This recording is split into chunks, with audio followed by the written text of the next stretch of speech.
जय हिंद दोस्तों, कैसे हो आप सभी। आशा करता हूँ स्वस्थ होगे, मस्त होगे। आज हम मैथमेटिक बेसिक का पेपर रिव्यू करने जा रहे हैं, जो कि सीबीएसई बोर्ड का पेपर है। और आपका ये पेपर 11 मार्च 2024 को हेल्ड हुआ था। इस पेपर का कोड दिया हुआ है, यहाँ पे आप देख सकते हैं। और अगर आप नए हैं, यानी कि आप अगर 2025 में पेपर देने जा रहे हैं, तो आपको पता होना चाहिए कि ये पेपर 23 पेजेस का होता है। और इसमें क्वेश्चंस टोटल 38 होते हैं। इस पेपर को पढ़ने के लिए आपको 15 मिनट का समय मिलता है और 3 घंटे का पेपर होता है। 80 मार्क्स के क्वेश्चंस, टोटल 80 मार्क्स के होते हैं। आगे बढ़ते हैं, और आगे बढ़ने से पहले जानते हैं कि इस पेपर में आपको मैं पूरे पेपर का रिव्यू दूंगा। साथ ही मैं आपको एमसीक्यू के आंसर बताऊंगा, और साथ ही मैं हर चैप्टर से कितने क्वेश्चंस आए थे और हर क्वेश्चंस कितने मार्क्स के थे, हर चैप्टर के कितने वेटेज थे मार्क्स, मतलब हर चैप्टर से कितने मार्क्स के क्वेश्चंस आए थे, ये सारी चीज़ें मैं आपको बताने वाला हूँ। और अगर आप 10th का पेपर 2025 में देने वाले हैं, तो ये वीडियो आपके लिए बहुत ही हेल्पफुल होगी। जिस वीडियो से आपको ये पता चलेगा कि किस चैप्टर को ज़्यादा वेटेज दे के चलना है कि आपके ज़्यादा से ज़्यादा मार्क्स सिक्योर हो सके। चलते अपने वीडियो में और देखते हैं पूरा पेपर और जानते हैं पेपर का एनालिसिस। यहाँ पे कुछ इंस्ट्रक्शंस दिया हुआ है और बताया गया है कि section A, section B, section C, section D और सेक्शन ई, टोटल 5 सेक्शन में आपका पेपर डिवाइड है।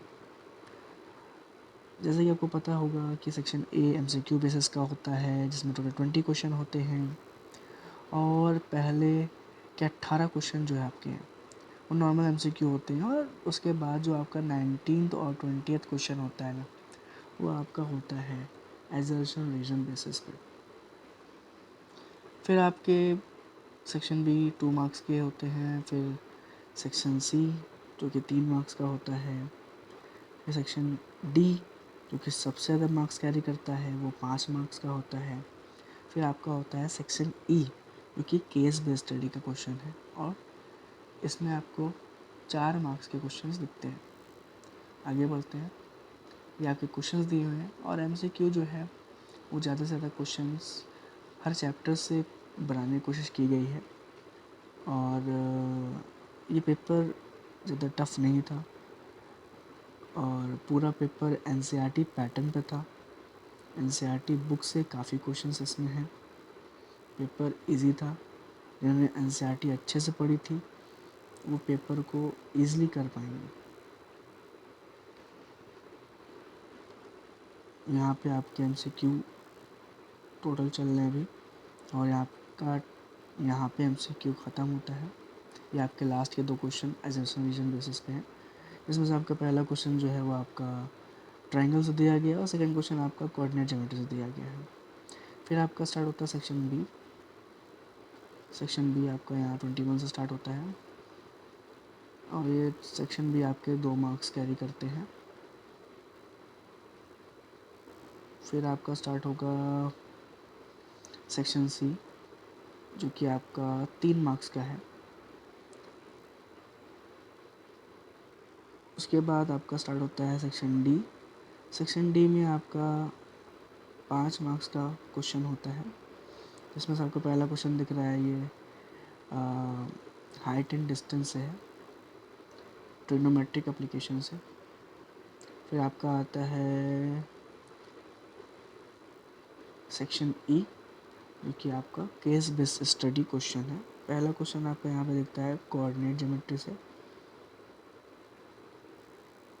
जिसमें आपको देखिए केस बेस्ड स्टडी क्वेश्चंस में आपको 3 क्वेश्चन दिए होते हैं, और लास्ट क्वेश्चन आपका 2 मार्क्स का होता है, और इसमें ऑप्शंस होते हैं, और पहले 2 क्वेश्चन आपके 1 मार्क्स के होते हैं।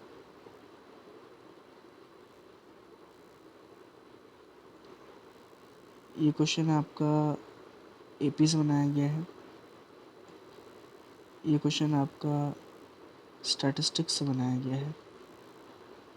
यहाँ पे हम लोग पेपर देख लिए हैं, अब हम देखेंगे एमसीक्यू के आंसर्स को, फिर लास्ट में जानेंगे इस पेपर के वेटेज को। मैं जल्दी जल्दी इसके आपको आंसर बता देता हूँ, जिससे आप ये वीडियो बहुत ही लंबी नहीं बनेगी। पहले का आंसर आपका 2400 होगा, ये आपका मेंस्ट्रुएशन चैप्टर से था। सेकंड क्वेश्चन आपका पॉलिनॉमियल से है, इसका आंसर आपका 1/3 -3 होगा।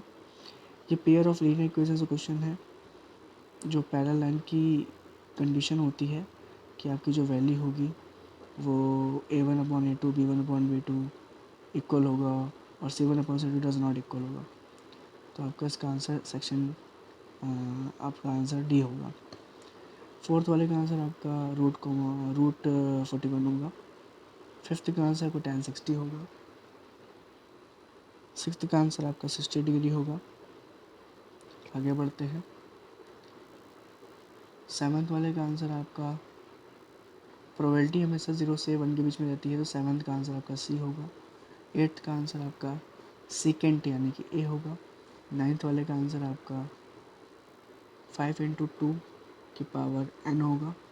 टेंथ वाले का आंसर आपका 3,4 होगा 10 की वैल्यू। 11th का आंसर आपका 100 डिग्री होगा।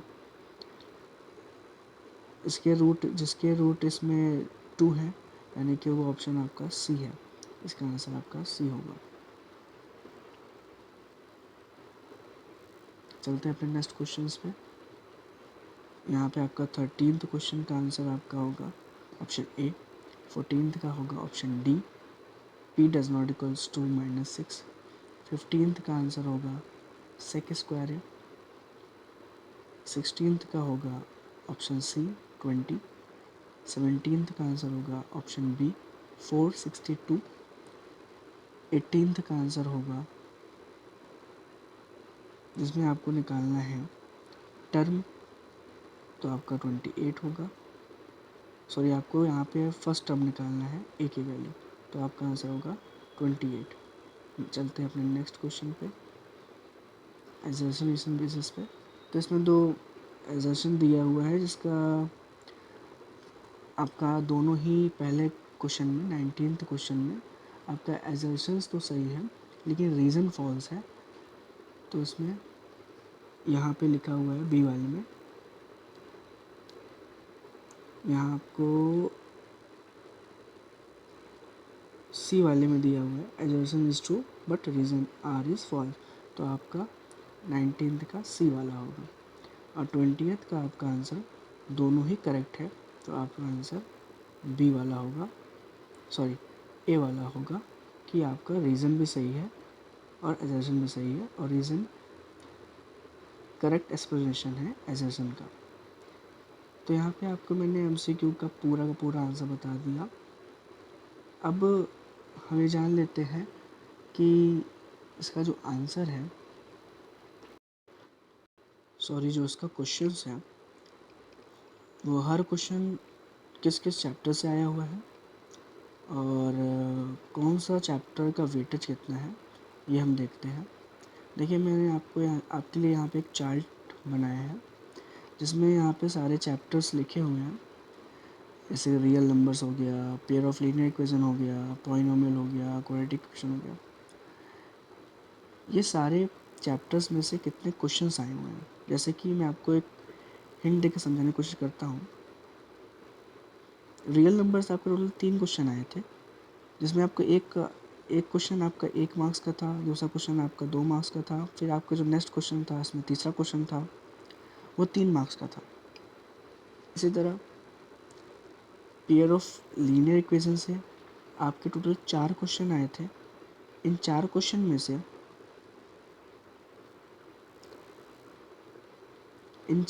में से आपको टोटल 3 करने थे, यानी कि आपके एक क्वेश्चन में ऑप्शन था, 2 क्वेश्चन था, फिर आपका एक क्वेश्चन था लास्ट इसमें जिसमें आपको ऑप्शन दिया था। तो टोटल 4 क्वेश्चन में से आपको 3 क्वेश्चंस करने थे।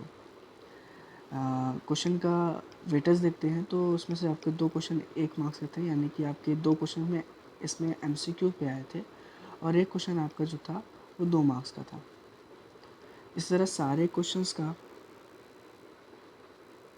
वेटेज कितना था और पॉलिनॉमियल से 2 क्वेश्चन आए थे, क्वाड्रेटिक क्वेश्चन से 2 क्वेश्चन आए थे, अर्थमेटिक से टोटल 4 थे जिसमें से आपको 3 करने थे।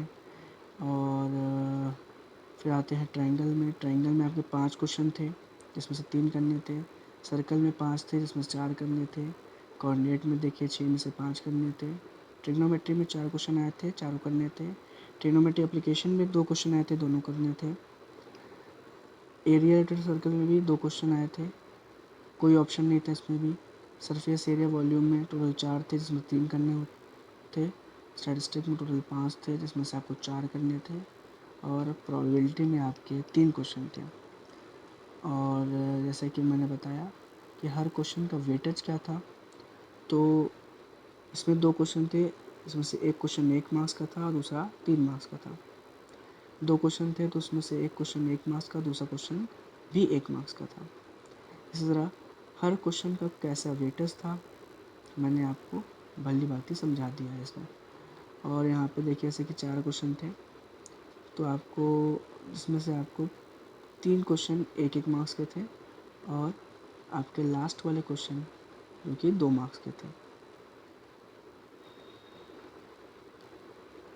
यहाँ पे एक मिस्टेक हो गई है, यहाँ पे आपका एक कट होगा क्योंकि आपको टोटल 3 क्वेश्चन करने थे, तो यहाँ पे आपका पहला 2 1 मार्क्स का था और लास्ट वाला 2 मार्क्स का था। आप इसका फ़ोटो खींच सकते हैं और आगे के प्रिपरेशन के लिए 2025 के लिए आप किस चैप्टर से वेटेज ज़्यादा है, जैसे कि मैं बताऊँ सबसे ज़्यादा वेटेज जो है वो आपका मेंसुरेशन से है, सरफेस एरिया वॉल्यूम से है। इसमें आपके टोटल 11 मार्क्स के क्वेश्चंस आए थे। 4 क्वेश्चन थे और जिसमें से आपको 3 करना था और टोटल 11 नंबर का था। 2 क्वेश्चन 5 मार्क्स के आए थे। तो आप समझ सकते हैं कि ओनली 1 चैप्टर पढ़ के आप 11 मार्क्स कवर कर सकते हैं। तो अपने अगले एग्ज़ाम यानी 2025 के एग्ज़ाम के लिए आप सरफेस एरिया वॉल्यूम पे ज़्यादा ध्यान दें, क्योंकि इस पे क्वेश्चंस लॉन्ग टाइप के क्वेश्चंस आते हैं जो कि हाईएस्ट मार्क्स कैरी करते हैं। तो आज के अपने इस वीडियो के लिए चलते हैं, अगली वीडियो में मिलते हैं, तब तक के लिए जय हिंद।